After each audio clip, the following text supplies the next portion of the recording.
दोस्तों, क्या आपने कभी सोचा है कि कौन सी चीज किसी मुल्क को सुपर पावर बना देती है, और वो कौन सी चीज है जिसके कब्जे के लिए बड़ी बड़ी ताकतें जंगें लड़ती हैं? इसका नाम है यूरेनियम। आए आज इसके बारे में वो बातें जानते हैं जो हर किसी को मालूम नहीं है।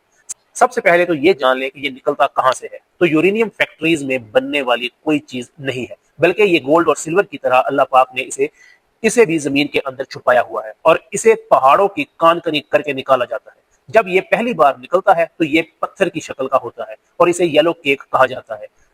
कजाकिस्तान और कनाडा जैसे कंट्रीज इसकी दौलत से माला माल है। अब आपको बताते हैं कि यूरेनियम की अफजूदगी क्या बला है। तो दोस्तों, यूरेनियम अपनी असल हालत में बहुत वीक होता है।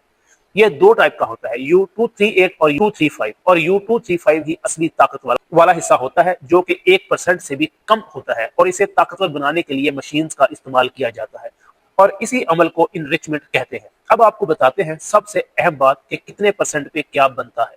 तो यूरेनियम की ताकत का सारा दारोमदार इसी परसेंटेज पे होता है। इसे जितना ज्यादा अफजुदा करेंगे, ये उतना ही खतरनाक होता जाएगा।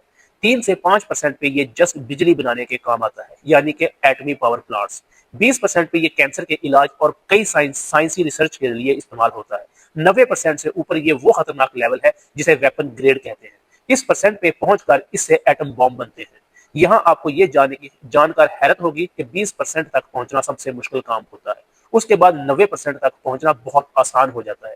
और यही वजह है कि जब कोई मुल्क 20% से ऊपर जाता है तो पूरी दुनिया में खलबली मच जाती है। ये यूज कहाँ कहाँ हो सकता है? तो दोस्तों, यूरेनियम सिर्फ तबाही का ही नाम नहीं है, बल्कि ये पूरी दुनिया को सस्ती और कभी ना खत्म होने वाली बिजली दे सकता है। मेडिकल साइंस में जानलेवा बीमारियों के इलाज में मदद देता है। समुद्री आबदोजों को महीनों बिना फ्यूल के पानी के नीचे रहने में मदद देता है। तो लुब्बे लुबाब ये है दोस्तों कि ये कायनात की वो ताकत है जो अगर सही हाथों में हो तो दुनिया रोशन कर देती है, और अगर गलत हाथों में चली जाए तो दुनिया को मिटा भी सकती है।